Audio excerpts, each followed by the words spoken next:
Yuk jadi bagian dari dakwah kami. Dukung operasional dakwah dan sosial kami, raih pahala amal jariah yang terus mengalir sampai hari kiamat.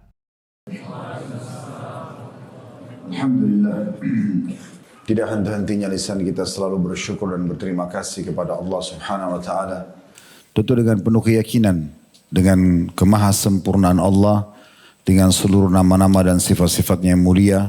Allah itu Maha melihat, Maha mendengar, dan Allah benar dengan janji-janjinya. Semua orang yang bersyukur, berterima kasih, pasti akan dibalas oleh Allah dengan ditambahkan nikmat kepadanya. Nikmat tidak terhingga dan tidak akan berhenti kami ingatkan di setiap kajian kami buat diri kami dulu, kemudian jemaah sekalian, bermula dari Allah pilih kita dari sekian banyak sperma yang tertumpahkan di rahim ibu kita, kita adalah yang dipilih untuk lahir di muka bumi ini mengemban amanah sebagai salah satu dari hamba-hamba Allah yang akan tunduk dan patuh kepadanya. Lalu kemudian Allah hadiahkan lagi kepada kita keislaman, di mana dengan Islam itu kita punya panduan hidup, kita jauh mengenal siapa Tuhan kita Allah, kenapa terjadi atau siapa yang menciptakan pergantian siang dan malam, turunnya hujan, berbagai macam jenis hewan-hewan, tumbuh-tumbuhan dan segala macam hal. Dan kita juga punya panduan hidup dengan Islam. Kita tahu mana makanan, minuman, pakaian, pendapatan, pergaulan yang boleh dan tidak boleh. Maksudnya yang diridhoi oleh Allah Subhanahu wa taala, yang juga tidak diinginkan olehnya. Dan hari ini kita pun berkumpul di masjid ini, salah satu rumah Allah, tidak lain karena kita ingin memperkuat iman kita kepada Allah. Sekaligus tentunya kita berharap sesudahnya kita lebih semangat lagi untuk mengerjakan amal soleh dan kedudukan kepadanya. Dan Alhamdulillah atas kesempatan ini. Selanjutnya kita panjatkan salam hormat kita kepada utusan Allah Nabi besar Muhammad sallallahu alaihi wa ala alihi wa sahbihi wasallam, sebagaimana Allah telah perintahkan kita untuk mengucapkan salam hormat tersebut, dan tentunya sebagai balas jasa dan juga mengejar apa yang telah beliau janjikan, bahwasanya orang yang paling dekat kedudukannya dengan beliau nanti di hari kiamat di surga adalah orang yang paling banyak membaca salawat kepada beliau. Makanya setelah memuji Allah tadi kita juga mengucapkan salam kepada beliau alaihi salatu wassalam.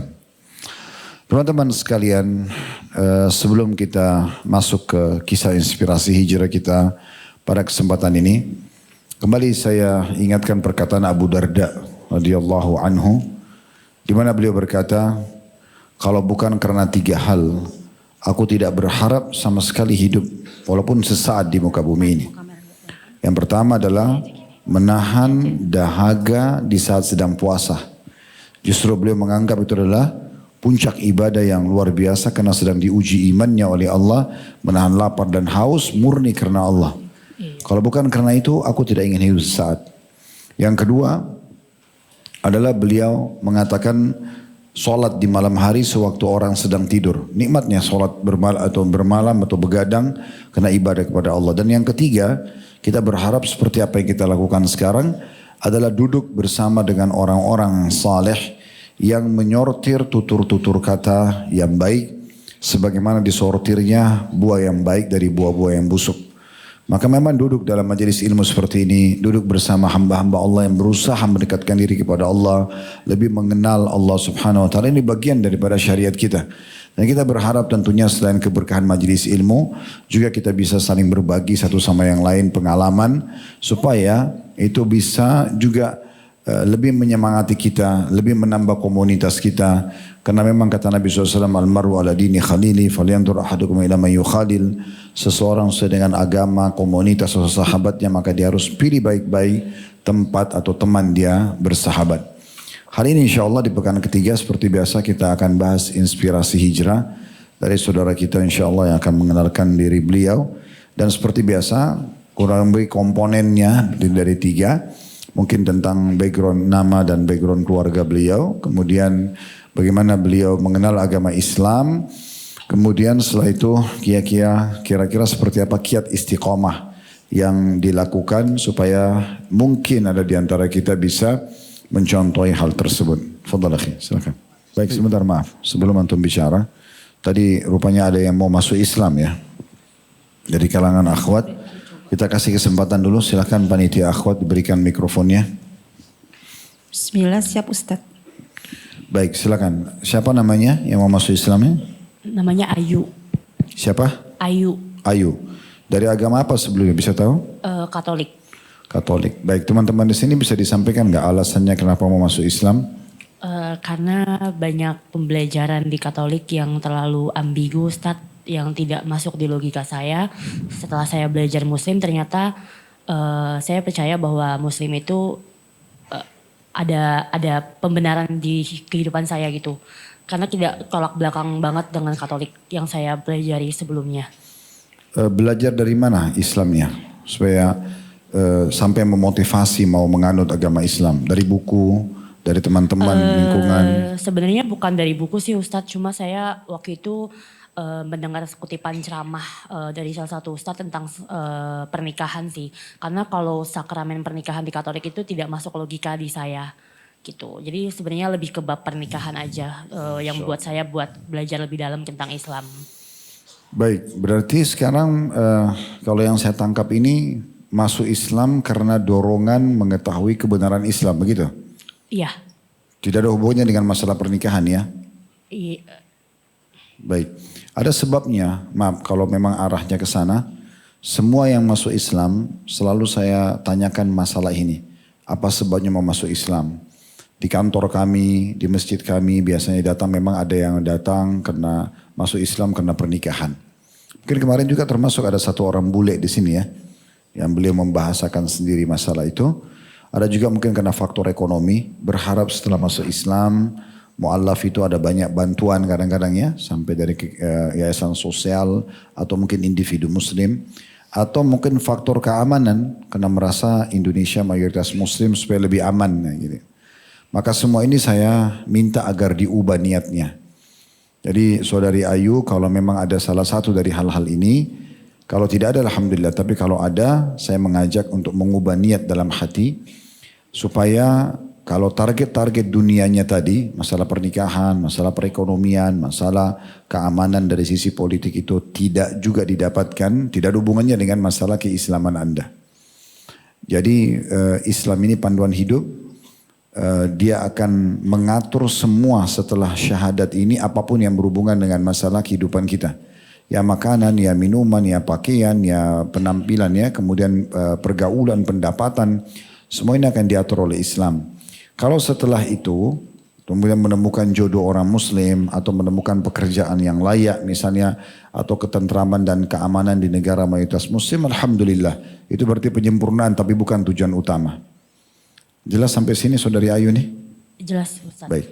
Jadi saya berharap niatnya diluruskan supaya betul-betul nanti jadi nikah, tidak jadi nikah, dapat perbaikan ekonomi atau tidak, atau yang tadi masalah keamanan, tetap saja Islam ditekuni dan dijadikan sebagai panduan hidup karena tahu itu adalah kebenaran. Kurang lebih seperti itu. Bisa diterima ya? Insya Allah bisa Ustaz. Baik. Saya pandu syahadat sekarang, bahasa Arab kemudian bahasa Indonesia. Lalu setelah itu insya Allah Anda sudah menjadi seorang muslimah. Kalau tadi sudah sempat mandi, misal kalau sudah tahu datang ke masjid ini mau masuk Islam dan sempat mandi itu lebih baik. Tapi kalau belum, insya Allah nanti selepas ini bisa saja mandi untuk niatkan masuk Islamnya. Itu salah satu yang dicontohkan oleh beberapa orang sahabat Nabi. Kalaupun tidak juga tidak masalah, tapi itu bagian dari hal yang dianjurkan. Dan yang terpenting setelah syahadat adalah bagaimana menekuni agama Islam. Ada banyak mu'alaf center mungkin ya. Kalau yang kami itu ada mu'alaf care seingat saya. Yang bisa insya Allah ikuti kelasnya sepekan sekali. Mungkin juga nanti antum kalau ada kegiatan di masjid. Di tempat beliau kebetulan ketua DKM-nya bisa memandu juga kalau ada kegiatan. Mudah-mudahan bisa seperti itu. Baik, diikutin saya. Asyhadu alla ilaha illallah wa asyhadu anna Muhammadan abduhu wa rasuluh. Saya bersaksi bahwasanya tidak ada Tuhan yang berhak disembah kecuali Allah. Dan saya bersaksi bahwasanya Muhammad benar-benar hamba juga utusannya. Alhamdulillah. Ya. Allahu Akbar. Ya, sekarang Anda sudah menjadi seorang muslimah dan semua yang di masjid ini ataupun di luar sana, selama dia muslim di muka bumi semuanya bersaudara dan Nabi Muhammad SAW menganjurkan agar kita menjadi satu komunitas yang saling dukung mendukung. Sampai kata Nabi SAW, la yu'minu ahadukum hatta yuhibbu li akhi ma yuhibbu li nafsi. Tidaklah sempurna iman seseorang sampai dia mencintai untuk saudaranya muslim apa yang dicintai buat dirinya sendiri. Nanti kalangan akhwat bisa mengucapkan selamat dan coba dibantu apa yang bisa dibantu dari panduan jadwal kajian atau hal-hal yang berhubungan lain-lain yang mungkin ditanyakan oleh saudari Ayu. Mungkin begitu dulu. Baik, silakan. Jazakallah khair. A'udzu billahi minasyaitonir rajim. Bismillahirrahmanirrahim. Rabbi shrah li sadri wa yassir li amri wahlul 'uqdatam min lisani yafqahu qawli. Assalamualaikum warahmatullahi wabarakatuh. Waalaikumsalam warahmatullahi wabarakatuh. Alhamdulillah wassalatu wassalamu ala Rasulillah wa ala alihi wa ashabihi wa man wala ma ba'd. Ana Hans Ahmad Yamin dan ini adalah wallahi nama bawaan dari lahir. Dari akta kelahiran ana yang notabene lahir dalam sebuah keluarga musyrikin yang subhanallah tidak mengenal Islam, tidak mengenal bahasa Arab, atas izin Allah, atas kebesaran Allah. Di bercandaannya di komunitas ana itu, ini anak udah ditandain dari lahir nih kayaknya. Gitu. Kenapa Ya. namanya? Iya, menjadi Hans Ahmad Yamin dari akta kelahiran demikian. Adapun Hans karena ana suku Tionghoa dan nama Tionghoa ana marganya Yang, nama fullnya itu Yang Han Ming, sehingga Han di tengah itu adalah nama ana, Ming itu nama generasi, sehingga semua sepupu ana itu berakhiran dengan Ming tersebut. Lalu qadarullah menjadilah Hans dari itu. Tentu papa saat itu ketika menamakan ana dengan Ahmad ini sempat terjadi cekcok dulu ya dengan mama ya. Jadi buat apa ini orang bukan orang Islam ditamain Ahmad gitu kan. Ya. Dan subhanallah sepanjang hidup ana sebelum ana menemukan Islam juga ketika ana bawa paspor ke negara manapun gitu, pasti dilihat-liatin gitu. Are you Muslim? No. Then why you have Ahmad as a name gitu.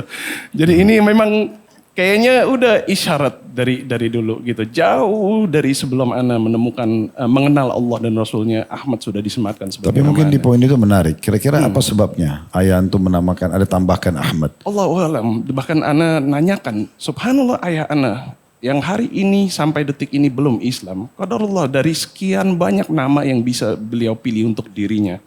Qadarullah beliau lahiran tahun 50-an, kurang lebih tahun 80-an atau 79 sekitar gitu, konversi WNA ke WNI. Di zaman Orba memang subhanallah kami kaum Tionghoa tidak dibolehkan untuk menggunakan nama Chinese. Sehingga konversi nama Indonesia itu diwajibkan, tapi pilihannya banyak. Subhanallah beliau menamakan dirinya sendiri Yusuf Tajuddin. Ya. Antum semua kalau ketemu sama beliau tanya, Pak tahu nggak Yusuf sama siapa? Yusuf itu siapa? Jawabnya dia, ya nama saya. Nama saya. Beliau sama sekali tidak tahu itu adalah nama Nabi dan sebagainya. Allahu a'lam. Tapi nggak ada alasan kenapa beliau pilih nama itu? Serak aja katanya. Panggilan fitrah mungkin ya. Semoga Allah mudahkan Islam. Nah, biasanya kan nama itu muncul karena mungkin baca buku, dengar sebuah kisah. Nah, ana juga kiranya begitu dan ana cek lagi teman-teman sekolahnya nggak ada yang namanya Yusuf. Bahkan yang mohon maaf, yang Nasrani sekalipun juga namanya nggak begitu. Biasanya Robertus kah, apakah dan sebagainya gitu. Beliau aman aja dengan pilihan nama itu. Bahkan Tajuddin artinya apa sih Pak? Dia nggak tahu. Setelah ana riset sendiri, ana yang merinding. Sampai sekarang padahal belum Islam. Semoga Allah wafatkan dia dalam Islam. Amin. Amin. Ala kulli hal demikian mengenai nama ana. Ana lahir tahun 86. Kalau di catatan sipil di saat itu keluarga dicatatnya sebagai agama Buddha, qadarullah. Tapi sebenarnya apakah dia benar adalah seorang Buddhis yang kafah dalam tanda kutip gitu ya, yang benar-benar beribadah dengan tuntunan dan sebagainya, Allahu a'lam. Karena sebenarnya ada sebuah dinamika histori di sini ya, yang subhanallah orang Tionghoa yang lahir sebelum tahun 60, 50 sekian generasi terakhirnya itu masih merasakan adanya yang kita sebut Huaxiao, artinya itu sekolah Tionghoa, sekolah Chinese, ya. Yang karena di zaman itu qadarullah Tiongkoknya sudah menjadi republik rakyat dan berpaham sayap kiri. Otomatis kurikulum di sekolah juga mengikuti kurikulum seperti itu. Alhasil ketika kejadian G30 SPKI terjadi dan sebagainya, timbullah semacam fitnah di tengah-tengah orang Tionghoa yang sebagian oknum itu mengaku dirinya Muslim, Allahu a'lam benar atau tidak, ya. Mereka sweeping ke rumah orang-orang Tionghoa.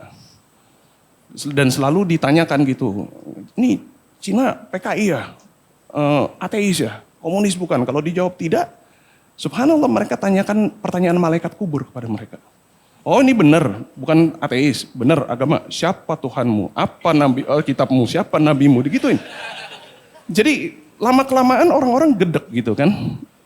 Tidak sedikit dari mereka sebenarnya ya bukan ateis, mungkin agnostik, percaya Tuhan itu ada tapi tidak berkeyakinan yang satu gitu ya. Dan ataupun mereka yakin tapi ya sekedar formalitas saja. Jadi waktu itu sebagian teman-teman dari Tionghoa akhirnya hafal itu. Akhirnya hafal dan Tuhanku dijawab. Allah, kitabku Quran gitu. Salah satunya cikal bakalnya kenapa Konghucu. Sebenarnya teman-teman kita dari Tiongkok ketika datang ke Indonesia dan melihat Konghucu itu menjadi agama, mereka kaget. Karena itu dikenalnya ketika qadarullah kami belajar itu adalah pelajaran filsafat, lalu warisan sejarah, kitab kunonya. Ana alhamdulillah atas izin Allah dimudahkan untuk belajar sastra Cina sampai sastra kunonya yang kita sebut Kuan. Yang dimana kitab-kitab kuno itu butuh tafsir yang berbeda. Karena gaya bahasanya, kosakatanya, tata bahasanya semuanya berbeda dengan Mandarin yang hari ini kita gunakan yang kita sebut Paihuahun. Sehingga kitab-kitab Konghucu, kitab-kitab Taoisme dan sebagainya tidak bisa dipahami dengan bahasa Mandarin modern. Itu. Dan sanad ilmu itu terputus karena qadarullah di zaman Orba sekolah Tionghoa ditutup, ditiadakan. Nah, jawaban dari orang-orang yang kesal dengan digedor-gedor ditanyakan itu, udah deh kita sepakat aja deh, kasih jawaban yang mereka udah bikin mereka diam lalu tinggalkan kami. Gitu. Siapa Tuhanmu? Tian. Nah lo ada nih jawabannya nih. Gitu kan. Apa kitabmu nih? Antum bisa baca. Gitu kan. Maksudnya liatin Al-Quran? Bukan. Kitab apapun yang mereka punya di situ. Dan mungkin ada yang punya salinan kitab yang digunakan oleh teman-teman Konghucu saat itu. Ini memang bisa baca gitu. Nabinya siapa Konghucu? Emang lu kenal? Gitu. Ya sudah aman. Tapi karena Orba sistemnya sedemikian rupa saat itu orang Tionghoa nama Chinese yang nggak boleh digunakan, otomatis Konghucu juga ketika mau diajukan untuk disahkan juga ditolak. Ya udah deh Buddha aja deh biar ada di KTP agama dan nggak ada orang usil lagi sama kami gitu. Sehingga kita akan temukan tidak sedikit orang Tionghoa yang di generasi itu yang agamanya ala kadarnya ditaruh aja biar ada. Allahualam dia sebenarnya beriman atau tidak gitu ya. Dan kita kalau main ke rumah orang Tionghoa mungkin antum rahimakumullah kalau ada teman yang masih berkeyakinan musyrik, ngakunya agamanya Buddha, tapi kok di rumah patungnya beda. Seperti itu. Itu lumrah kami temukan. Sehingga anak bertumbuh besar dalam dinamika keluarga yang seperti itu. Lalu bagaimana Allah kenalkan Allah kepada seorang anak yang tumbuh besar dalam keluarga musyrikin seperti ini, qadarullah orang tua anak ketika memasukkan anak kepada sekolah, pola pikir mereka ya udah cari aja yang dekat, yang prestasinya mungkin akreditasinya terkenal, nggak perlu pikir banyak gitu akidahnya apa, masukin aja. Qadarullah anak dimasukin ke dalam sebuah sekolah Kristen. Disitulah untuk pertamanya anak tahu, oh ada nih ALLAH gitu, ya. Bukan alif lam lam ha gitu ya. Enggak gitu. Oh Allah itu satu, Allah itu tunggal, tidak boleh dipersekutukan. Nabinya ada Musa alaihissalam, Adam alaihissalam dan seterusnya. Justru pengenalan anak mengenai Allah dan para anbiya itu jalurnya lewat situ dulu. Tapi namanya anak bocah belajar akan timbul pertanyaan-pertanyaan ya kan. Singkat cerita pertanyaan yang ada di benak anak tidak pernah mendapatkan jawaban yang memuaskan. Tidak pernah mendapatkan sikap tanggapan yang terpuji juga, yang sebenarnya sekarang ketika anak kilas balik, anak mensyukuri nikmat itu. Wallahi anak mensyukuri nikmat itu. Mungkin saat itu kalau anak ditanggapi dengan baik, bisa jadi anak masuk jadi mereka, gitu kan? Tapi di saat itu orang kalau punya pertanyaan tidak mendapatkan jawaban, tetap akan menarik kesimpulan. Karena menarik ayah sama ibu antum agama apa? Tetap Buddha. Dan mereka nggak terlalu peduli dengan agama, anaknya masuk sekolah Kristen nggak apa-apa, gitu. Yang penting sekolah. Bersaudara sendiri berapa orang? Anak tunggal, qadarullah. Oh. Nah, jadi di saat itu anak agak langsung ekstrim di umur yang lebih yang cukup muda, tapi Bentar anak dulu, sudah tadi kan di sekolah Kristen itu antum bilang ada banyak pertanyaan yang tidak memuaskan, sehingga antum tidak menganut agama itu dengan betul.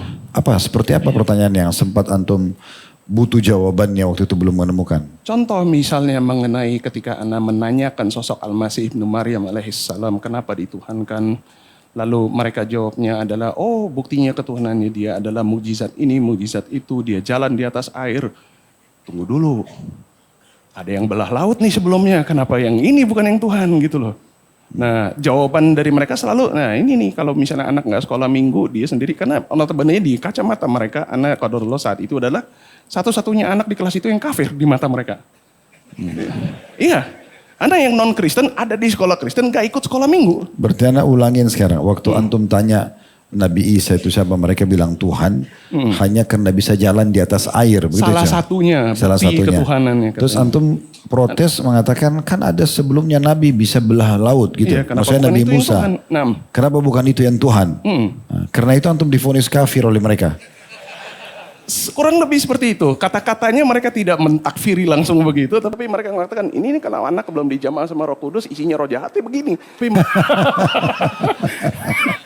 Subhanallah. Tapi wallahi Anda mensyukuri nikmat itu. Walaupun di saat itu Anda menarik kesimpulan agak ekstrim. Yaitu apa? Anda mempelajari keyakinan yang ada di rumah, yang ada di sekolah. Nggak ada yang beres nih. Ya kan? Tuhan yang mereka katakan juga pasti tidak ada. Sehingga Anda bertumbuh besar dengan pola pikir la ilaha. Illallahnya aja yang belum. Ya. La ilaha. Anda jadi ateis. Benar. Benar jadi ateis. Lalu Anda qadarullah. Bentar, waktu masuk sekolah Katolik itu apa? Kelasnya SD, SMP, SMA? Sampai SD. Jadi qadarullah di tahun 98 itu Ana tamat SD.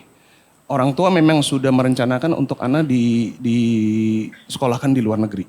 Tapi subhanallah karena kejadian 98 keberangkatannya didahulukan. Dan ini juga menjadi cikal bakal yang akhirnya menumpuk ya. Kayak lapisan burger sandwich gitu. Jadi pertanyaan-pertanyaan mengenai Islam itu yang tadinya mungkin berkonotasi agak sedikit pertanyaannya itu condong negatif. Di nanti harinya di puncaknya Allah bantah itu semua. Dengan kejadian-kejadian berikutnya. Karena mungkin Ana analogikan seperti ini. Teman-teman yang di bawah Gen Z mungkin belum lahir sehingga kurang tahu mengenai ini ya. Kejadian 98 sebenarnya, subhanallah ketika kita bicara hoax mengenai sekarang itu berita hoax yang disebar dari medsos. Telat sekarang baru ribut. Zaman itu hoax sudah hidup. Caranya seperti apa? Melalui chain mail. Email berantai yang sudah di forward ribuan orang, ratusan orang. Allahu alam itu sumbernya dari mana, sahih atau tidak tuh. Gitu. Tapi intinya yang kami terima banyak, Anda posisi saat itu udah di Singapura, banyak menerima email yang konon katanya adalah kesaksian dari korban 98. Lalu semua kisah itu ada satu benang merah yang dinarasikan di situ. Tidaklah seorang oknum yang katanya muslim, padahal Allahu alam benar atau tidak kita nggak tahu, nggak bisa di cross check juga sekarang. Sebelum dia melakukan sesuatu yang adalah pelanggaran dalam Islam, perbuatan kekejian dan kekerasan dan yang memang udah biadab aja, selalu dinarasikan mereka sebelum melakukan itu mereka bertakbir. Na'udzubillahi min dzalik. Hancur nggak itu rusak citra Islam di komunitas kami? Minimal akan timbul pertanyaan, kok Islam jadi begini di saat itu? Tapi sebelum 98, apa respon teman-teman dari Jawa ini sudah positif ke Islam atau memang belum? Sebenarnya bisa dibilang spektrumnya luas. Karena kalau kita lihat lagi dari catatan sejarah, tahun 1961, Bapak Haji Abdul Karim Uy Cheng Hin rahimahullah sudah mendirikan PITI. Artinya ada Tionghoa Muslim di saat itu. PITI itu singkatan untuk Persatuan Islam Tionghoa Indonesia.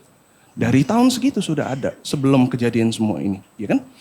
Dan beliau ini Masya Allah, beliau rahimahullah bukan tokoh sembarangan. Bapak Abdul Karim Uy Cheng Hin ini adalah siapa? Sosok yang berjasa bagi keselamatan Bung Karno di saat itu. Ketika Bung Karno mau diambil. Antum kalau buka buku sejarah dan menemukan satu foto. Bung Karno berdiri di kanan, Buya Hamka berdiri di kiri. Lalu ada orang ketiga duduk di bangku di tengah. Nah ini orang yang gak pernah dibahas nih. Ini. Ya, yang menjadi seorang tokoh Chinese Muslim pertama yang menjadi ketua umum Muhammadiyah yang juga gak pernah dibahas. Sehingga sebenarnya Chinese perspektif mengenai Islam. Ada yang udah langsung Islam. Ada yang gak ngerti Islam, terdorong dengan segala macam fitnah lalu menjadi Islamofobia. Gitu, kurang lebih Ustaz. Nah, dan kami yang berada di tengah-tengah, yang Ana maksud tengah-tengah itu adalah yang mungkin segelintir keluarga langsung yang gak ada yang muslim, tapi dibilang punya teman muslim juga bisa bilang iya, bisa bilang enggak, minimal tetangga gitu kan. Yang kayak begini yang biasanya kami akan goyang dengan isu-isu tersebut. Ala kulihal saat itu 98 demikianlah terjadi, demikianlah narasi yang kami terima dari channel ketika Ana udah di Singapura. Timbul pertanyaan kok Islam jadi begini. Artinya itu mengisyaratkan bahwa sebelum kejadian itu dan narasi itu terbangun sedemikian rupa, sempat ada suatu saat kami sebenarnya tidak berpikir demikian. Ya, mungkin ngelihat tayangan azan di TV, ngelihat acara Islam di TV, kelihatannya damainya kelihatan gitu. Kok ini sekali ribut sampai seperti ini gitu kan. Nah, Ana ketika di Singapura, lucunya adalah Ana sebagai seorang WNI di Indonesia, Ana masuk sekolah swasta, di sana Ana masuk ke sekolah negeri. Nah, dan di sekolah negeri mereka, karena di Singapura itu keharmonisan antar suku dan antar agama itu dipaksakan dengan hukum, Ustaz. Sehingga Ana untuk pertama kalinya sebenarnya di situ ngeliat dan bersekolah bersama dengan muslim. Yang mungkin di bulan Ramadan saat itu mungkin azan Jumatnya agak awal, anak-anak lelaki diizinkan untuk meninggalkan kelas terlebih dahulu. Dan Ana di situ sempat kaget ketika melihat teman-teman yang muslim yang berdiri meninggalkan kelas. Ada yang mukanya kayak begini. Ada yang mukanya muka orang India gitu. Ana bahkan punya teman yang muslim dari lahir dan dia setengah keturunan Jerman gitu. Lalu ada yang setengah Korea gitu. Mukanya benar-benar muka orang-orang K-pop yang kita lihat di poster-poster gitu, tapi sholat gitu. Di situ baru Ana mungkin untuk pertama kalinya Allah menunjukkan kepada mata Ana Islam itu bukan milik kaum tertentu. Tapi masih belum ada yang menyampaikan dakwah kepada anak di saat itu. Tapi bedanya adalah anak-anak muslim di Singapura karena dinamikanya lebih terbuka ya. Mereka tidak berdakwah tapi mereka berani menyampaikan. Menyampaikan, mensiarkan mungkin misalnya kita lagi duduk di kantin ngobrolin apa. Mereka bisa bilang, oh kalau kita muslim tuh begini loh. We'll do it like this gitu. Dan seperti itu. Tapi memang dakwah tidak tersampaikan. Enggak lama kan abis itu kejadian WTC ya Ustaz. Jadi 1, 2, 3. Waktu itu umur berapa? Kalau SMA? kejadian WTC itu kan 2001, Ana umur 14 merenjak ke 15. Iya. Dan tapi bedanya begini, karena pelajaran IPS di Singapura kurikulumnya di saat itu qadarullah. Ini yang menjadi pelindung. Jadi yang kami pelajari saat itu temanya adalah konflik dan teror. Sehingga di saat itu kalau misalnya ada orang mau melempar syubhat dan mengatakan not all Muslims are terrorists but all terrorists are Muslim. Mereka kan suka ngomong begitu kan. Kami yang non Muslim aja mau bantah itu gampang. Tinggal kami tanyakan, itu kejadian teror yang terjadi di Irlandia kan yang bikin orang Katolik itu gimana? Biasanya mereka akan terdiam gitu kan. Jadi ada pembentengan seperti itu walaupun masih belum kepada titik yang cukup untuk itu membuat hati ingin beriman gitu. Lalu belum lama dari situ drama lagi di Singapura mengenai mungkin Firqah Jemaah Islamiyah yang beritanya sampai ke situ. Lalu Singapura juga sempat heboh dengan satu-satunya sosok orang Indonesia, tokoh teroris yang berhasil membobolkan penjara Singapura. Yang itu menjadi berita yang heboh sekali, yang memalukan sekali bagi negara itu. Karena mereka membanggakan security mereka kan. Negara paling aman, yang paling ketat dan sebagainya. Ini bobol teroris dari Indonesia berhasil kabur dari penjara Singapura. Nah jadi berita-berita seperti itu tuh di depan mata terus ada. Sampai Bon Bali pun juga diliput dan sebagainya. Ana di saat sekolah sepanjang itu memang masih berpegang dengan yang tadi. Ana tetap ateis, tetap la ilaha gitu. Nah, dan ditambah. Tapi dari informasi yang ada tadi kan dari bahasan Antum ini ada kasus WTC, ada kasus ini dan itu misalnya. Satu sisi pencitraan tentang Islam itu buruk sekali. Satu sisi yang lain antum mengatakan saya baru mengenal nih, mengetahui ternyata Islam itu indah karena ternyata bukan untuk agama oknum tertentu. Mana yang dominan di diri antum pada saat itu? Di saat itu amat sangat disayangkan karena Ana sudah memutuskan dengan kesimpulan ekstrim yang tadi barusan, Ana masih lebih dominan negatif sebenarnya. Bahkan subhanallah sampai titik puncak sebelum Allah patahkan itu dengan kejadian terakhir, Ana masih bergebu-gebu dengan keyakinan yang tersebut. Dan ini bukan tanpa sebab. Wasilahnya di sini salah satunya yang mengantarkan Ana ke sana adalah Ana dari umur 5 tahun sudah diajarkan musik. Ana belajar musik dari umur 5 tahun, Ana benar-benar menekuni sampai Ana bisa mengajar. Ana qadarullah hampir mendapatkan mendapatkan surat undangan untuk berangkat ke Australia untuk mendapatkan diploma musik. Orang tua tidak izinkan. Tapi subhanallah di Singapura itu banyak kakak-kakak kelas Ana yang penggiat musik keras. Ana terdorong masuk ke dalam ikatan itu. Dan seperti mungkin beberapa teman-teman yang pernah punya masa lalu yang sama ngerti ya. Aliran musik keras itu adalah ladang dakwahnya orang-orang yang berakidah apa ya sama. Mereka beryakini ya ilah minimal mereka anti semua agama. Konten musik mereka akan menggaungkan itu, menyuarakan agar orang meninggalkan agama. Lalu juga Ana pernah ada di dalam circle-nya orang-orang yang langsung ke ujung sana menyembah iblis. Jadi bahkan Ana di tangan dari itu. kalangan musisinya. Iya, jadi di tangan Ana tuh lengkap tuh Ustaz. Kitab satanisme dari mazhab apapun Ana pernah pegang. Sempat jadi pemimpinnya juga nggak? Enggak. Oh, enggak. Alhamdulillah tidak. Walaupun ini ada satu catatan ya. Syaitan dan iblis itu enggak bodoh-bodoh amat ketika menggoda manusia. Wallahi mereka tidak akan mewaswas dan menggoda orang yang sudah ada di jalur neraka. Ana subhanallah sepanjang menjadi orang kafir enggak pernah diganggu oleh syaitan. Subhanallah setelah Ana sudah beriman dan mulai sholat dia muncul. Enggak, sebenarnya digoda cuma antum nggak sadar. Tahu, Anda buktikan. Kenapa antum digoda? Terbukti antum masih belum mau kenal Islam waktu itu. Dan itu senjata yang paling kuat. Tetap ada persepsi negatif gitu kan, sehingga ada penolakan. Antum juga mempelajari tadi semua jenis musik dan antum bilang semua kamus syaitannya sudah dihafal. Nah itu. Jadi sudah paket komplit tuh. Alhamdulillah, tapi itu justru ternyata sekarang setelah Ana renungkan, itu menjadi salah satu wasilah yang Allah berikan menjadi sebuah benteng. Sekarang mata ini menjadi jeli ketika melihat modus operandi syaitan itu seperti apa. Ini permainannya seperti ini. Ana udah langsung dari jauh, jarak jauh tuh udah membentengi diri dengan itu. Alhamdulillah, wallahi kehendak Allah tidak ada yang sia-sia. Walaupun kadang alurnya itu di luar dari nalar kita.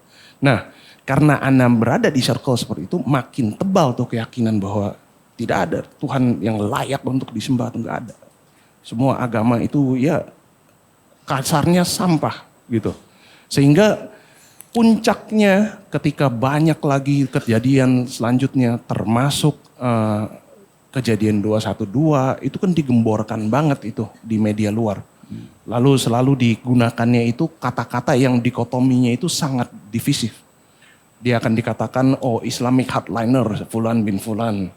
Harus pakai hardlinernya di situ seakan-akan Islam tuh memang ada kaflingnya, ada garis lembek, garis keras, garis apa. Padahal Islam satu ya satu gitu kan. Nah, ala kulli hal di situ juga Ana masih nggak terlalu bagaimana. Puncak panasnya Ana yang kebetulan Ana memang di saat itu lagi mau menggarap materi untuk nulis. Lalu kejadian ini terjadi gitu. Nulis materi apa? Untuk album dan sebagainya. Oh, untuk musik. Okay. Nah, 2018 yang ribut-ribut. Mungkin sebelum jauh. Tadi antum bilang antum sudah sampai pada tingkat aliran musik yang sampai menyembah syaitan. Seperti apa penyembahannya itu? Penjemahan mereka itu sebenarnya ya tergantung mazhabnya. Jadi ada yang benar-benar apa misalnya contoh dia ikrarkan, dia datang ke satu gua, dia mengatakan memang kamu Tuhan saya, atau ada ritual apa yang mereka lakukan? Ada yang melakukan ritual, ada yang tidak. Kenapa Anda tanya begini akhi? Karena salah satu tujuan inspirasi hijrah ini kan membuka cakrawala. Kita berharap pesan antum satu demi satu ini ditangkap oleh teman-teman kita muslim. Jangan sampai nanti mereka ini diajak sama temannya ke acara tertentu bukan untuk kita mau mengenal acara tersebut, tapi supaya kita lebih berhati-hati. Nah, Ya, itu penting sekali untuk diberikan masukan. Jadi seperti apa misalnya arahnya, apalagi antum bilang antum seperti sudah menghatam buku-buku mereka itu ya. Nah, seperti apa kira-kira? Kita ambil yang ekstrim lah, yang ekstrim atau mungkin yang nomor 1, 2, 3 urutan pertama seperti apa? Yang ekstrim yang benar-benar bahkan ini ada aliran satanisme yang lain pun mensesatkan mereka karena se-ekstrim itu. Yaitu apa? Mereka akan melakukan pengorbanan. Oh berarti di antara pengikut setan ada juga saling menyesatkan? Ada, saling membid'ahkan, ada. Oh begitu. Ada. Jadi ada yang berpaham begini. Setan itu bukan untuk disembah. Setan itu sama kita kedudukannya sama. Ketika bekerja sama setan itu partner. Jadi bukan sembah. Itu ada akadnya Ustaz. Gitu. Yang sini bilang tidak. Dia adalah Tuhan kita. Kita sembah dan korban untuk dia. Nah ini cekcok. Ada yang bilang tidak ada. Satanisme, Satan sosok itu adalah figuratif saja. Ini adalah pengikraran bahwa pembebasan diri kita lah Tuhan untuk diri kita sendiri. Jadi itu memang rancu. Yang mereka lakukan tuh mirip seperti dukun-dukun maksudnya. Kayak beli sesajen, bertapa gitu-gitu. Ada yang iya, ada yang tidak. Jadi kalau yang berpaham bahwa satanisme ini adalah pengikraran. Dan Satan itu adalah figuratif. Mereka enggak melakukan penyembahan. Mereka cukup mengingkari semua dan menuhankan dirinya. Halas. Gitu. Dan kalau yang menyembah, iya. Mereka akan tergantung ritualnya mau untuk apa. Lalu Maksudnya di antara ritual apa yang mereka lakukan? contoh misalnya ada yang seperti pelet gitu. Butuh apa? Fotonya siapa. Dan dia berkeyakinan ketemu setan. Iya, dia memohon kepada sosok setannya ini, jinnya ini, dan mereka hatam nama jin apa untuk apa. Jinnya sukanya apa, elemennya apa.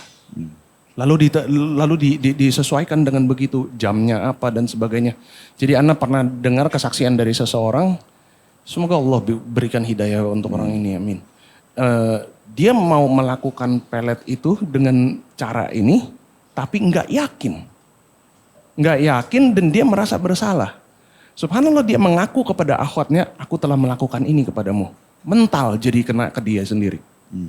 Dan yang dia katakan adalah ada bacaan-bacaan tertentu yang dia harus baca. Lalu ketika dia taruh, kalau isyarat yang benar dikabulkan dalam tanda kutip atau apa, adalah lilin yang disiapkan itu akan menyambar kepada kertasnya dan kertasnya akan terbakar dengan sendirinya. Kalau antum dulu ikut aliran yang mana? Ana di saat itu Yang netral, yang ekstrim. yang netral saat itu. Karena Yang Ana nggak pernah. Yang menganggap itu cuma figuritas. Iya. Oke. Menuhankan diri sendiri udah. Dan Ana nggak berpartisipasi dengan ritual dan sebagainya karena bagi Ana itu mengkhianati kaidah yang Ana pegang. Kalau saya menjadi Tuhan diri sendiri, kenapa saya harus sembah yang lain? Gitu.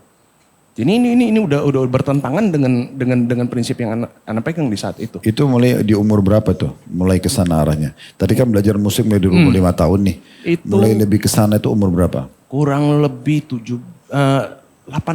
18. Sebenarnya sudah tamat SMA, sudah masuk kuliah ya. 6. Dan makin gelut lagi karena juga di dalam dunia itu Ana udah bukan ngeband cuma untuk happy-happy doang. Kami sudah bikin rekaman, tur luar negeri dan sebagainya. Lalu lanjutannya bahkan Ana sempat berada di putaran pengadaan konser dan sebagainya. Dan semoga Allah maafkan ini semua, amin. Dan itu menjadi apa ya, zat yang mengentalkan keyakinan yang udah ada sebelumnya. Kalau Ana ibaratkan seperti kita ini kopi ini ditambahin lagi nih kopi ini biar lebih hitam lagi gitu. Nah puncak akhirnya itu di tahun 2018 ketika ribut-ribut pilpres itu sangat heboh di situ. Itu bagi orang-orang yang berpaham seperti ini, oh ini hidangan paling enak untuk digoreng gitu. Untuk membuktikan kepada orang-orang dari mana agama itu mengajarkan kedamaian. Buktinya kalau ada ribut-ribut seperti ini kok gitu kan. Allah bantah Ana dengan cara apa?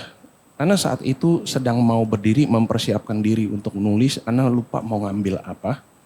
Ana dulu punya satu kebiasaan buruk itu kalau ngecas HP itu deket kabelnya lalu di pinggir meja. Ana bangun, HP Ana ketarik qadarullah. Jatuh dalam keadaan tidak terkunci, HP-nya terbuka. Lalu Ana ambil dengan jempolnya tidak sengaja menyentuh layar HP-nya itu sendiri gitu. Nah, sedikit catatan, Ana dulu kalau pakai YouTube nggak pernah buka dari aplikasinya. Ana cari channelnya dari Google, buka API langsung ke app-nya. Biar apa? Algoritma tidak terganggu. Itu untuk pertama kalinya jari jempol Ana menyentuh YouTube dan terbuka laman depan tersentuh juga video paling pertama. Random aja udah terbuka. Dan video apa itu?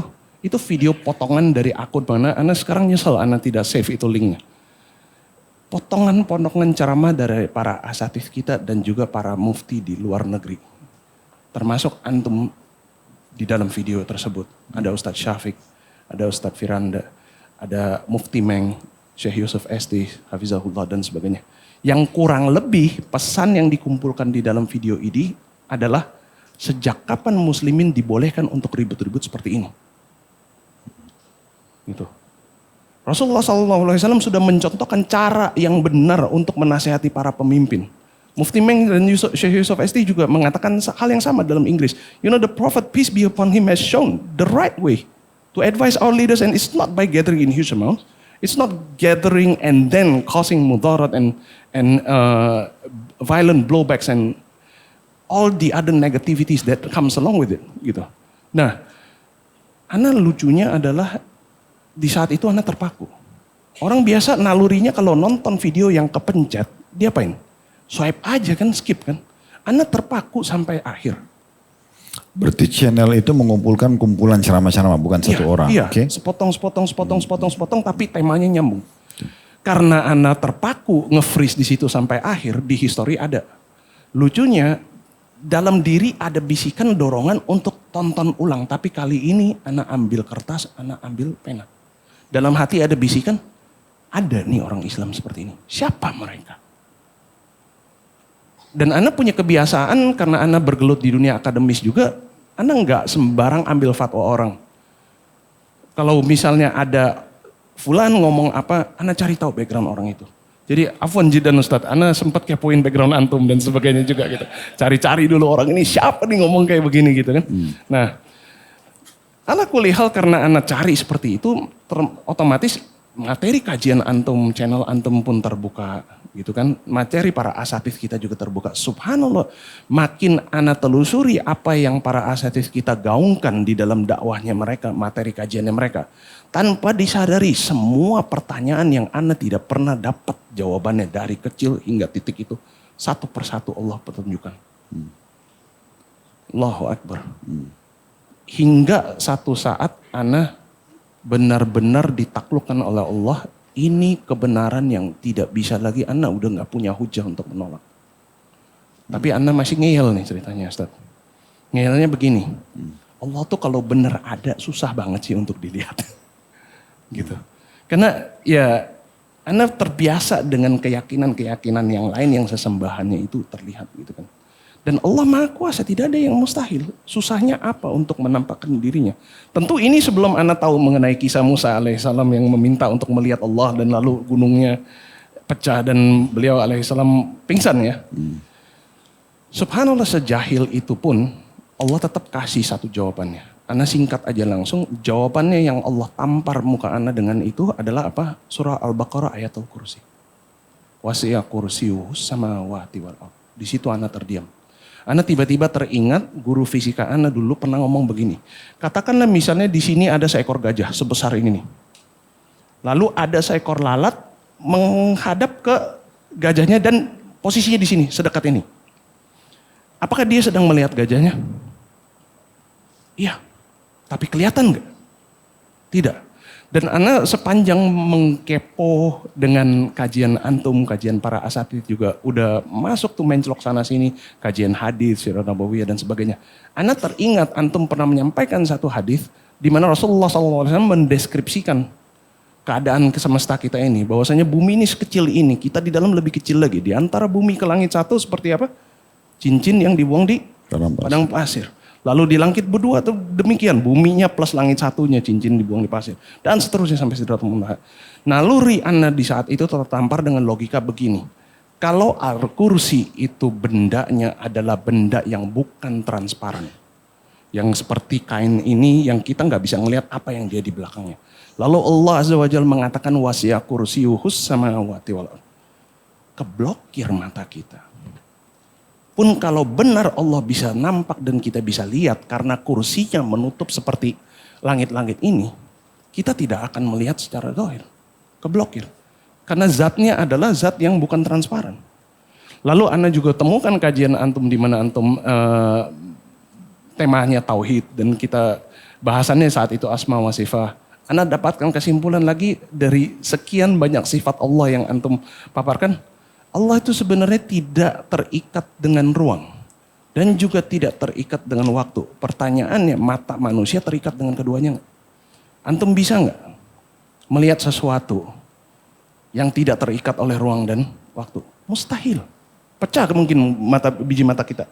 Bingung ngelihatnya apa. Jangankan kita mencoba untuk melihat Allah Azza wa Jalla. Malaikat terbuat dari apa? Cahaya. Nah ini anak-anak yang belajar sains, ayo di mana? Rumus kecepatan cahaya berapa? Nah kalau malaikat lebih cepat dari itu dan kita aja nggak bisa tangkap. Bagaimana mata kita mampu melihat Allah? Di situ Ana terima jawaban itu. Bahwa dia benar-benar ada dan keberadaan dia sudah tidak bisa dipungkiri lagi. Gitu. Lalu di hari yang sama itu terjadi, subhanallah besokannya Ana mendengar azan subuh. Untuk pertama kalinya di hidup Ana, azan itu berkumandangkan Ana merasa terpanggil. Tapi ada sedikit catatan Ustaz. Itu di umur berapa tuh? Itu tahun 2018 Ana umur berapa? 33, 34. Jadi lebih dari 3 dekade itu Ana bertahan dengan la ilaha itu dan Allah tampar dengan illallahnya di belakang. Dan tapi Ana punya satu catatan lagi, Ana qadarullah lahir di keluarga kungfu Ustaz. Ya, jadi kebayang ya masa kecil kalau bawa rapot merah pulang diapain sama orang tua. Ya, antum mungkin dipukulnya pakai bambu, pakai sapu, Ana dipukulnya pakai jurus. Ya. Dan di Singapura mungkin sebagian dari ikhwah kita tahu, mereka menerapkan wajib militer Ustaz. Sehingga pelajaran olahraga dari anak-anak SMP sampai SMA itu sudah dikurikulumkan untuk persiapan untuk wamil. Sehingga sebenarnya bocah-bocah nakal di umuran kami itu tidak sedikit dari kami di badan tuh nggak mungkin sempurna Ustaz. Singkat cerita, Ana di sini masih bisa dilihat. Ana sempat cedera parah di lutut Ana dan Ana tidak bisa tekuk lututnya. Dan subhanallah, astagfirullah. Ana sepanjang masih kafir berbangga dengan hal ini. Ana selalu ngomong begini. Saya ada di muka bumi ini bukan untuk bersujud, bukan untuk berlutut. Saya membanggakannya itu. Tapi tiba di saat azan subuh itu dan Ana ingin bersujud. Ana nggak bisa tekuk lutut Ana untuk bersujud. Di situ Ana menangis Ustaz. Dan lalu Ana hanya bisa berbisik dalam hati saat itu, ya Allah, kalau ini adalah hukuman untuk kekufuran diri ini, sehingga Engkau tidak izinkan aku untuk bisa bersujud, saya terima. Tapi kalau Allah masih Engkau inginkan diri ini menghabiskan sisa umur Ana untuk bisa menghamba dan bersujud kepadamu, maka dalam namamu aku ingin bersujud. Subhanallah, untuk pertama kalinya di dalam hidup ini setelah Ana cedera, di malam itu setelah Ana ucapkan bismillah, lutut ini bertekuk dan Ana sujud. Allahu Akbar. Dan sujud itu sujud yang Ana tidak akan pernah lupa. Ketika dahi Ana menyentuh ke tanah, itu Ana seperti flashback ke belakang Ustaz. Seluruh kisah hidup Ana dari kecil sampai sekarang itu Allah seakan-akan kasih lihat seperti kita nonton film.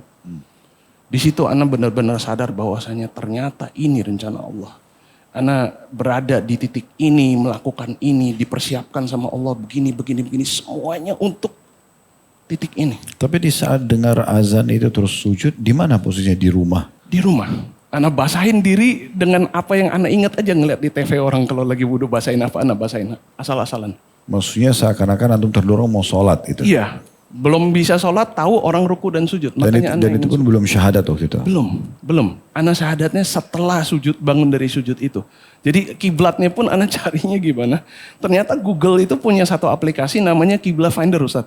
Ini untuk ikhwan yang baru hijrah dulu mengakal main komputer game, tahu ya game Pokemon Go. Nah yang ketawa, ini ketawanya kecil-kecil rasa bersalah nih ya. Seperti itu, kameranya dibuka lalu kita cari, begitu ketemu you are here gitu. Nah Anda berdiri aja udah menghadap kiblat di situ. Dan Anda sujud. Dan sujud itu menunjukkan flashback itu dan Anda juga ingat satu lagi yaitu apa? Urusan-urusan dengan yang bersifat hablum minan nas. Anda pernah dizolimi sama siapa, Anda pernah diapain dengan siapa, yang hati tidak pernah bisa ikhlas untuk memaafkan, di saat itu Anda merasa kayak ada batu yang dilepaskan. Lalu Anda bangun dari sujud tersebut, dalam hati Anda mengatakan begini, ya Allah terima kasih Engkau telah ikhlaskan hati ini untuk bisa melepas itu semua. Sungguh Engkau tidak pernah meninggalkan diri ini, aku beriman kepadamu. Ana angkat tangan ana diri sendiri mandiri. Asyhadu an la ilaha illallah wa asyhadu anna Muhammadur Rasulullah. Kok bisa nggak ada yang nuntun syahadat kalimat itu keluar? Tapi sebelumnya sudah tahu kalimat itu? Karena azan yang dikumandangkan di TV bertahun-tahun Ustadz nggak pernah berubah, itu kalimat ternyata tertanam di belakang alam bawah sadar itu. Ana sendiri juga kaget saat saya ngomong, kok gue bisa? Gitu. Tapi ala kulli hal demikianlah. Jadi itu bagaimana Allah patahkan hujah ana yang ana merasa diri ini adalah Tuhan diri sendiri. Sampai ke titik di mana Allah benar-benar tekuk lutut ini secara kafah. Alhamdulillah. Jadi pada saat itu setelah selesai syahadat sendiri, bagaimana kondisi keluarga? Bagaimana antum berbaur dengan kaum muslimin di sekitar situ? Keluarga subhanallah belum tahu dulu. Karena saat itu ana masih belum putus dengan karir musik ana.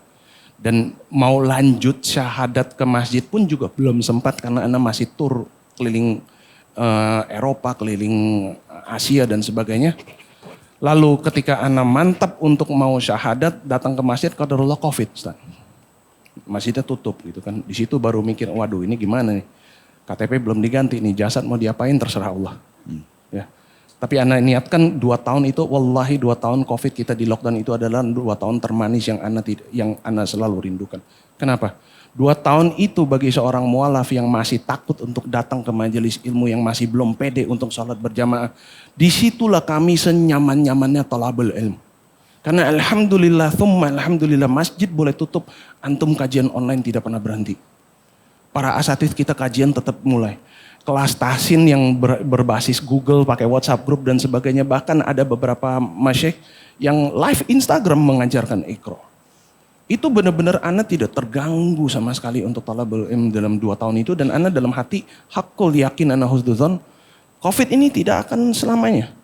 Pokoknya ana punya target, gak mau tahu kapan kita akan lepas, bebas kembali normal. Ketika kita kembali normal, ana udah harus bisa seperti muslim yang lain. Datang ke masjid itu udah gak boleh canggung lagi. Berdiri sendiri sholat ditepok dari belakang, udah gak usah kaget gitu. Walaupun jujur pertama kali ana jadi imam dadakan ditepok sama orang, itu panik parah Ustaz. Panik parah, ana sakit karena ditepoknya keras gitu kan, terus kaget lupa baca sampai mana.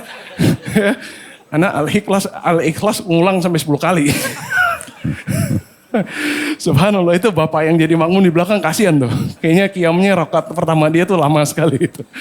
Saking kagetnya. Padahal ana sudah persiapkan nih. Oh iya, kalau ditepok sama orang udah gak usah begitu. Dia begitu tak, ya Allah baca sampai mana tadi. Seperti itu. Jadi ana punya target itu. Mau gak peduli kapan kita akan bebas. Begitu bebas kembali normal, ana udah harus bisa dengan orang lain. Karena ana sadar sesadar-sadarnya di saat itu ana umur udah berapa. Tolak ukur ana saat itu adalah dengan muslim yang lahir di tahun yang sama. Di mana mereka berada. Mereka sudah bisa apa. Ana belum bisa apa. Itu yang ana kejar. Dan ternyata memang Allah menyuruh kita demikian. Fastabiqul khairat, ya kan? Alhamdulillah itu kurang lebih. Tapi di sepanjang ana lagi belajar seperti itu, ana punya satu pertanyaan yang terusik terus di dalam jiwa. Mengenai qada dan qadar Allah. Yaitu begini kurang lebih Ustaz. Bumi Allah seluas ini. Harus banget ana dilahirkan di Indonesia ini buat apa? Gitu. Terus lahirnya jadi Tionghoa juga buat apa? Kenapa nggak orang hitam di Afrika gitu misalnya? Ana ini mau diapain diri ini? Buat apa? Apa rencana Allah? Apa rahasia Allah? Ana nggak bisa mendapatkan jawaban yang pas hingga satu saat Allah jawab. Singkat cerita, Ana sembari mengerjakan musik Ana dan pelan-pelan Ana coba tinggalkan. Ana juga mengajar di beberapa universitas sebagai asisten dosen, Ustaz. Di Fakultas Mandarin juga, di fakultas yang lain Ana mengajar BIPA, Bahasa Indonesia untuk penutur asing. Karena guru BI kita banyak yang tidak menguasai bahasa asing ketika berhadapan dengan mahasiswa pertukaran dari negara lain. Ketika mereka belajar bahasa Indonesia ini panduan bahasanya nggak dapet nih. Mereka nggak bisa belajar dengan sahih gitu. Nah, Ana saat itu sudah sedikit demi sedikit mengumandangkan dan mengumumkan keimanan Ana. Sehingga segelintir orang sudah tahu Ana sudah muslim, termasuk di kalangan mahasiswa Ana. Qadarullah ada seorang Tionghoa muslim yang muslim dari lahir, karena ayahnya yang mualaf. Ayahnya rahimahullah wafat meninggalkan sebuah box Ustaz, dibawa ke Ana. Nah, si mahasiswa ini mengatakan kepada Ana, kalau Ustaz tuh bahasa Mandarin panggilnya Lause gitu. Dia panggil, Lause, Ana tahu antum udah muslim, Papa wafat meninggalkan box ini. Sepertinya Ana nggak tahu mau diapain, antum yang bisa memanfaatkan dan semoga amal jariah mengalir ke Papa. Ana buka box itu, tahu Ustadz isinya apa? Mushaf Quran yang 100% terjemahnya udah Mandarin. Kitab fikih, kitab hadis dan ada kitab yang seperti Bulughul Maram dan sebagainya Mandarin. Di situ Ana benar-benar gemetar. Allah jawab di situ, Allah hantarkan gudang ilmu dengan bahasa yang Ana kuasai dari nasab Ana. Tapi buat apa gitu. Titipannya, amanahnya adalah untuk disiarkan, dijadikan manfaat. Sehingga dia menjadi amal jariah yang mengalir kepada papa beliau, hafizahullah, rahimahullah. Nah, ya sudah, Ana gak mau neko-neko. Ana pelajari dulu isinya. Disitulah Ana baru belajar, oh Islam kalau di China historinya seperti ini. Lalu kalimat syahadah kalau diterjemahkan Mandarin itu seperti ini. Wudu, tayamum. Jumhur ulama di China itu bagaimana menempatkannya. Lalu kenapa zakat itu diterjemahnya seperti ini. Kok enggak seperti yang lain. Ana kulihal semua Ana pelajari itu. Dan Ana asik sendiri di dalam isi itu. Ternyata Allah kalau beri sebuah kemudahan di belakangnya Allah juga tuntut tanggung jawab. Enggak pakai lama Ana diberi teguran dengan oleh Allah dengan cara apa? Muncul sekian cuplikan video di YouTube. Syahadat orang-orang TKA dari Tiongkok yang dilakukan di Indonesia dengan dipandu penerjemah dan syahadatnya semuanya amburadul ngaco. Ustaz. Ngaconya sefatal apa? Maksudnya Terjemahannya dan ini akan menghancurkan akidah mereka jika kita tidak luruskan dan kita sampaikan. Karena husnuzan sebenarnya yang menerjemahkan itu mungkin dia tahu tapi dia gugup. Mungkin silap lidah. Tapi kalau tidak disampaikan kepada si calon mualafnya, dikhawatirkan dia bisa tanpa sadar sudah meninggalkan Islam gitu. Anda kasih contoh salah satu. Si penerjemah salah menerjemahkan, dia mengatakan kalau diterjemah ke dalam bahasa Indonesia, dia mengatakan Muhammad adalah Allah. Naudzubillah. Apa bedanya sama kamar sebelah kan? Ya kan kalau begitu. Ada lagi yang satu salah menerjemahkan wa asyhadu anna Muhammadan abduhu wa rasuluhu, dia terjemah jadi saya bersaksi bahwa Muhammad adalah gurunya Allah. Hah, ilaha illallah. Gimana caranya Allah jadi muridnya Rasulullah SAW gitu kan? Nah, wallahi Ana tidak salahkan mereka. Ana tidak salahkan siapapun. Di saat itu Ana salahkan diri Ana. Ana yang punya ilmu itu. Allah sudah mudahkan ini. Tapi Ana asik sendiri, Ana tidak terjun dan ikut andil di situ. Ya, dan andaikan saat itu Ana sudah membuka diri untuk terjun aktif mengenal para lembaga-lembaga ini, mungkin kesalahan-kesalahan ini tidak akan terjadi. Nah, Ana di saat itu cuma bisa istighfar, bisa apa lagi karena nggak kenal siapa-siapa kan. Subhanallah, Allah kasih jalan keluar, kesempatan kedua. Nggak pakai lama, di Jumat yang sama, Ana sholat Jumat di Masjid Lauza, di mana alhamdulillah sekarang Ana berkhidmat sebagai seorang ketua DKM. Imam masjid di situ, Ustaz Naga, hafizahullah, nepok ana setelah selesai sholat sunnah. Hans, ada orang Cungko maksudnya Tiongkok, China ya. Ada orang Cungko nggak bisa bahasa Indonesia, nggak bisa bahasa Inggris, mau datang ke sini syahadat. Antum bantu ya. Di situ ana baru benar-benar merinding seluruh badan. Ternyata, wallahi ketetapan Allah dan kehendak Allah tidak ada yang sia-sia. Kita boleh bertanya-tanya, ini untuk apa, ini untuk apa. Di belakangnya Allah buka semua Ustaz. Ternyata inilah hikmahnya di belakangnya. Harus banget dunia ini begitu besar, bumi ini begitu besar. Ana lahir di Indonesia sebagai Tionghoa dengan kemampuan bahasa ini. Buat apa, Ana menanyakan itu. Allah kasih ini jawabannya. Jadi insya Allah ini yang sedang menjadi ladang ikhtiar. Di mana Ana mencoba untuk merangkul dan menggunakan bahasa kesukuan Ana ini. Untuk menyampaikan tauhid kepada saudara-saudara kita. Ana dulu tuh suka ngomong begini, belum lama dulu ketika TKA dari Tiongkok datang berbondong-bondong ke negara kita. Lalu media juga kan suka goreng tuh, bilang ini apa nih, Cinaisasi kah, penjajahan kah, dan sebagainya. Kalau yang ngomong muslim, Ana sering tegur, di mana tauhid antum? Ini teman-teman kita yang datang. Allah langkahkan kaki mereka dari tempat yang telinganya gak dengar azan ke tempat yang dengar azan. Kenapa jadi antum yang takut Cinaisasi? Bukannya mereka yang seharusnya khawatir Islamisasi, gitu kan?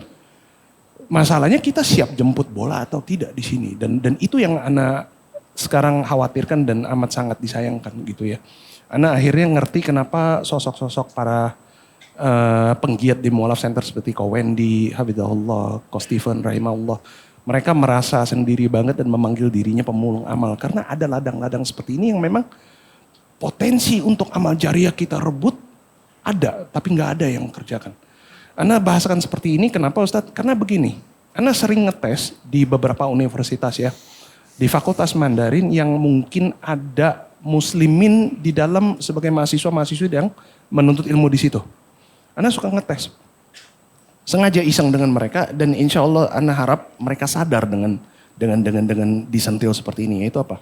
Misalnya si Fulan datang gitu. Antum udah semester berapa? Semester 5, semester 6. Oh Masya Allah, bahasa Mandarinnya pun udah bagus. Oke, Anda boleh tanya satu pertanyaan? Ya, wudu sama tayamum Mandarinnya apa? Gak ada yang bisa jawab. Wallahi gak ada, kecuali satu aja. Sejauh ini cuma satu mahasiswa Anda yang bisa jawab. Dan kenapa? Bedanya orang yang sudah mengenal manhaj dan sudah ngaji itu. Beliau ini memang Masya Allah ya, sebelum masuk ke dalam fakultas ini, dia sudah adalah guru tahsin, guru tahfiz.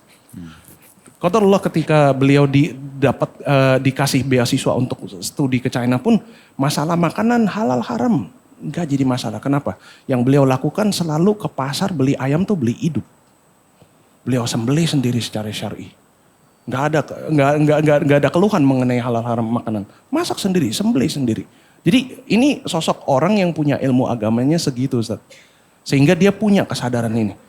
Yang lain semua ditanya pertanyaan yang sama, wallahi nggak ada satupun yang bisa jawab. Jadi anak harap ini lisan Ana mengatakan begini agar menyadarkan juga teman-teman mungkin ada yang di luar sana yang di Fakultas Mandarin. Yuk Bismillah kita luruskan niat ini gitu loh. Jangan carinya dunia terus. Ladang dakwah untuk untuk digaungkan dan kita ambil raih andil ini dan mendapatkan amal jariah dari saudara-saudara kita yang TKA ini yang Allah sudah hantarkan mereka. Tapi kita nggak siap untuk jemput bola. Semoga kedepannya akan ada penerus. Karena Allahu alam akan hidup sampai kapan. Bisa jadi malam ini malam terakhir Ana. Lalu siapa penerus Ana yang mensyahadatkan mereka. Dengan yang menyampaikan dakwah tauhid ini dengan bahasa yang bisa mereka. Antum ada buka kelas untuk mengajarin bahasa itu? Alhamdulillah ada. Jadi dan Ana buka kelasnya itu Ana pisahkan. Kalau kelas yang di universitas memang itu sudah mereka yang atur. Ana buka kelas untuk dai yang memang ingin belajar bahasa ini. Di masjid itu atau di tempat lain? Privat.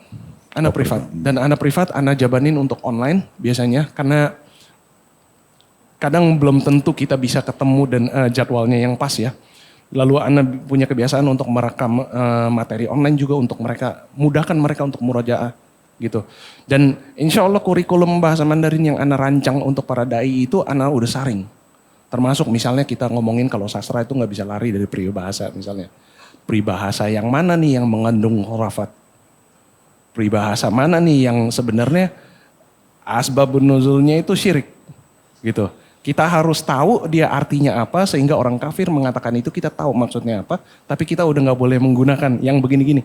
Anda sudah bersihkan juga insya Allah. Kita flashback sedikit. Nah. Pada saat antum sudah COVID nih, sudah selesai. Iklan Islam sudah mulai diiklanin. Bagaimana respon orang tua? Orang tua sebenarnya begini. Kalau kita katakan, kita gunakan sengaja kata kunci penolakan ya. Penolakan kalau diartikan mereka menolak Anda memeluk Islam, tidak. Mereka tidak melarang, mereka tidak mencecar dan sebagainya. Tapi penolakan kalau diartikan mereka menolak Islam, ini yang lebih menyakitkan sebenarnya. Jadi Anda benar-benar diuji dari pintu ini Allah, karena di satu sisi kita tetap harus berbakti kepada orang tua, tapi kita berhadapan dengan orang tua yang paginya seperti Abu Thalib, malamnya seperti Abu Lahab. Gitu. Karena lisan orang tua yang sebelumnya belum pernah ngomongin apapun tentang Islam, tiba-tiba kok setelah anaknya muslim malah lebih berani untuk menyampaikan sesuatu mengenai Islam yang mereka tidak suka dan sebagainya. Jadi sehingga di rumah tuh benar-benar berbakti kepada orang tua satu sisi harus dijaga. Amar ma'ruf nahi mungkar juga kalau ketika mereka mengatakan yang salah mengenai Allah dan Rasulnya juga. Ini dinamika yang amat sangat Tapi sulit. mereka nggak buka pintu dialog. Misalnya pada saat ada syubhat yang mereka lempar justru itu kan sebuah peluang. Nah. Kayak tadi antum lihat misalnya teman-teman kita yang datang dari sana ke Indonesia. Kenapa kita nggak lihat ini justru kesempatan Islamisasinya. Kenapa nggak lihat peluang orang tua antum justru lebih kritis, lebih menyampaikan tentang syubhatnya itu kan peluang justru. Karena kita bisa memberikan jawaban yang tepat. Biasanya setelah anak kasih hujah mereka lari. Itu yang jadi masalah. Mereka akan lempar, anak jawab, mereka lari. Itu yang menjadi agak sedikit. Itu sudah standar biasanya. Tapi penyampaian antum kepada beliau-beliau ini itu akan membuat jadi bahan renungan. Itu bisa jadi bahan renungan. Karena akan terus difikirkan, direnungi. Kita nggak tahu titik kata-kata mana yang membuat mereka dapat hidayah. Sekarang kita berarti ngerucut ke poin-poin terakhir mungkin. Di saat antum, jadi aktivitas sekarang ini aktif di masjid sebagai ketua DKM. Alhamdulillah, selain ngajar sebagai asisten dosen, iya. Masih ngajar di kampus? Masih. Sama privat tadi? Iya, cuman alhamdulillah setelah COVID itu anak ngajar itu udah hampir 95% ke atas semuanya online.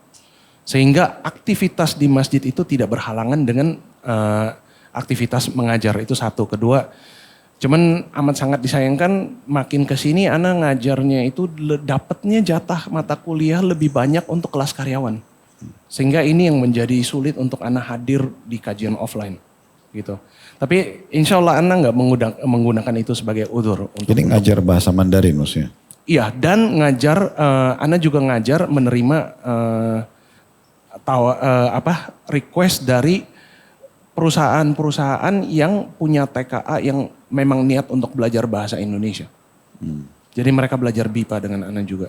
Dengan perantara bahasa Mandarin yang lalu anak berikan mereka materi yang lebih kuat dari sisi tata bahasa dan sebagainya biar mereka bisa benar-benar berbahasa dengan lancar. Apa aktivitas di masjid itu sekarang? Aktivitas di masjid. Sebagai ketua DKM antum buat program apa aja? Program Ana sekarang karena udah dekat Ramadan ya, jadi fokusnya sedang ke situ. Tapi jujur yang Ana lebih banyak lakukan di situ adalah justru pembinaan mualaf dan pensyahadatan yang khusus untuk orang asing, bahasa asing. Jadi kami alhamdulillah yang Ana bantu pandu syahadatnya kalau dari TKA dari Tiongkok itu sebelum Ana sudah ada lebih banyak lagi. Tapi yang benar-benar mendapatkan pembinaan dengan bahasa yang mereka pahami itu sudah hampir kurang lebih 50-an. Lalu ada warga negara Jepang juga datang, warga negara Korea juga datang. Dan saudara-saudara kita di mualaf center yang lain pun Ana buka pintu itu.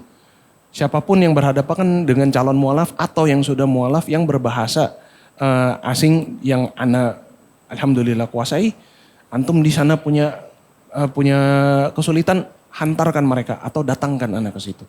Ana siap untuk wakafkan waktu dan tenaga dan materi untuk ini. Antum nggak buka channel khusus untuk dalam bahasa Mandarin ini? Tujuannya justru negara-negara yang memahami bahasa itu? Sudah ada Ustadz, sudah ada dan justru materi untuk mereka taklim untuk yang baru syahadat, channel-channel ini yang Ana kumpulkan untuk mereka.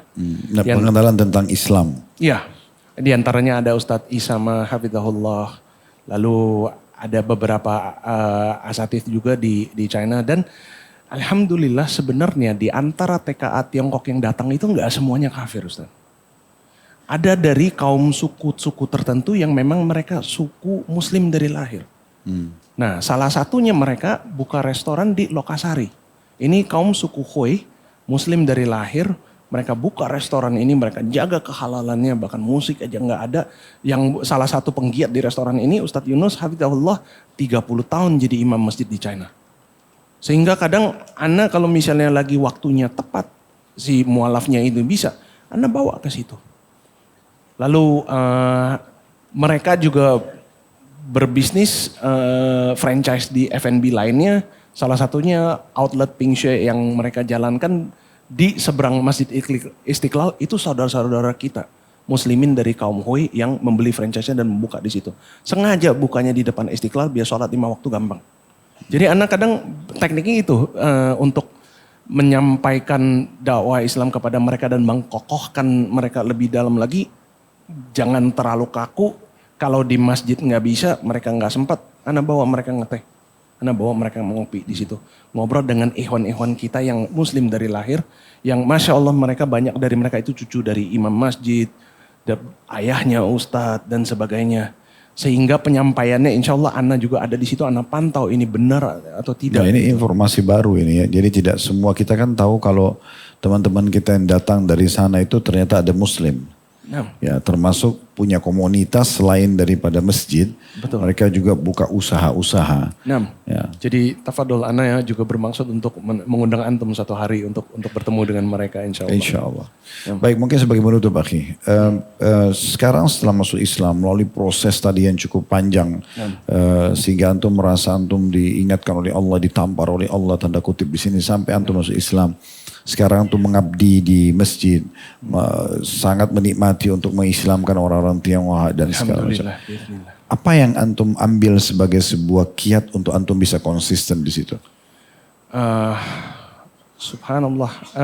Ana wasiatkan sebuah wasiat kepada diri Ana sendiri terlebih dahulu. Yang ini wasiat bisa dibagi 3. Yang pertamanya itu rentetannya 4. Dan Ana mohon maaf sebelumnya, bahasa yang akan Ana keluarkan ini akan agak sedikit ngegas.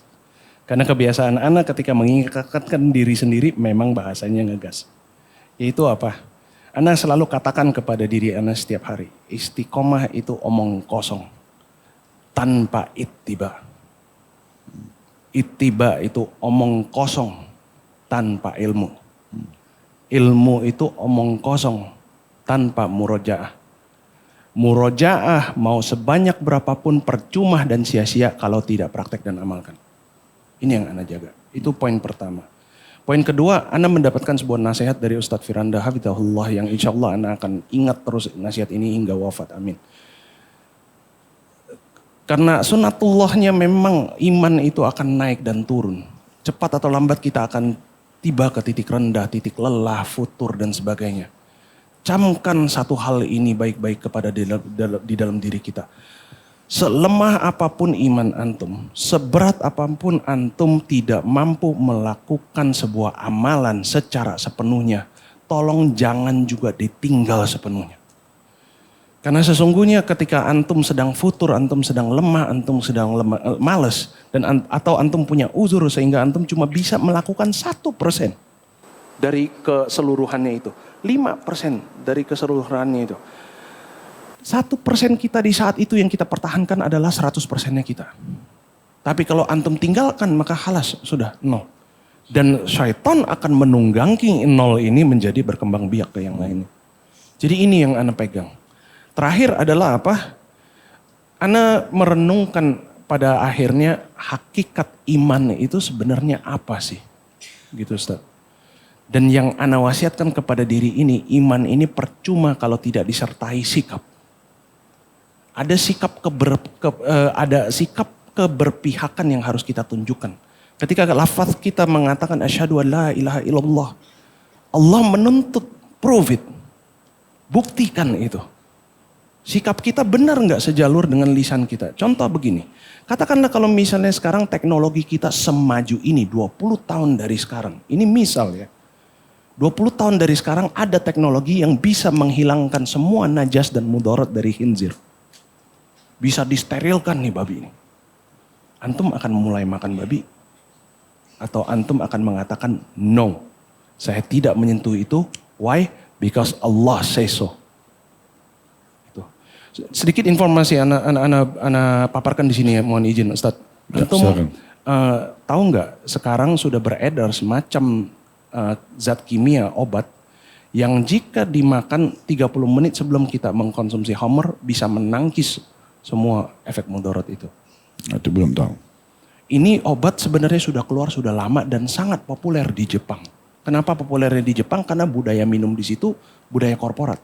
Kadang seorang suami kerja yang kerjanya notanya bedanya mungkin ibaratnya kayak kita, dia tinggal di Bekasi, tinggal lalu kerjanya di Blok M gitu.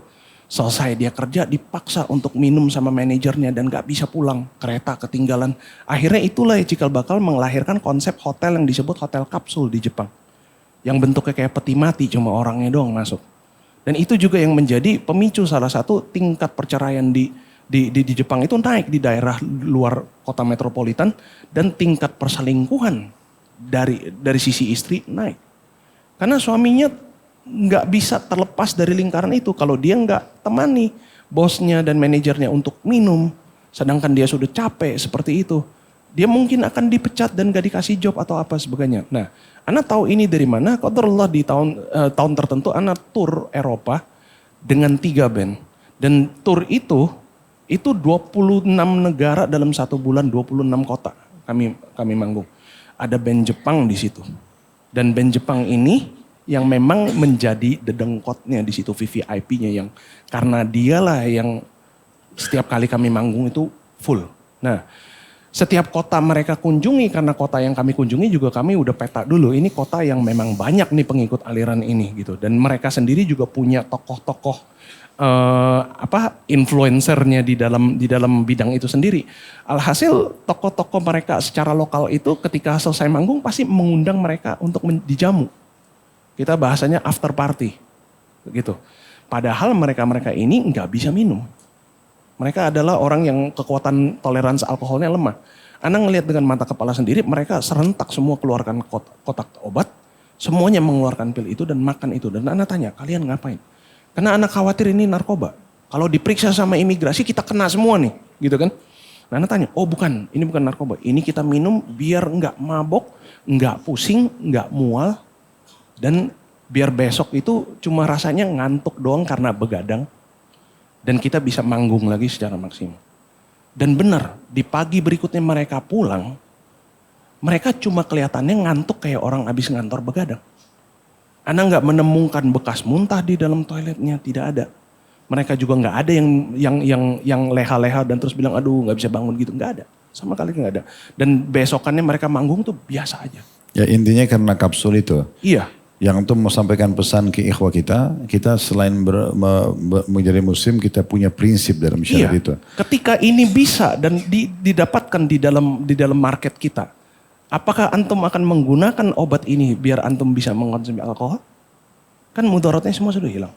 Atau antum berdiri tegak lurus di pihak Allah dan Rasulnya dan mengatakan tidak, saya tidak mengkonsumsi ini because Allah say so. Iman ini butuh sikap pihak. Bahkan ketika kita berhadapan dengan kemungkinan bahwasanya hujah kita terbantahkan dengan yang sifatnya manusiawi, duniawi, kita tetap berpihak dengan apa yang Allah katakan. Ini yang mungkin 3 poin dasar ini yang ana wasiatkan ke ana, diri ana sendiri. Jazakallah khair. Mungkin ada yang mau jadi muridnya bahasa Mandarin mungkin. Biar bisa jadi dai. Ana mohon izin Ustadz untuk menyampaikan 1 poin ya. Jadi ana harap teman-teman di luar sana yang menonton dan menyimak acara ini dari lembaga mualaf center manapun, dimanapun antum semua berada. Jika siapapun itu, dimanapun itu, kalau misalnya berhadapan dengan calon mualaf yang dari Tiongkok atau yang dari negara lain sehingga perlu digunakan bahasa Inggris, bahasa Mandarin. Dan kalau antum di situ berkesulitan, insya Allah ana siap maju untuk membantu.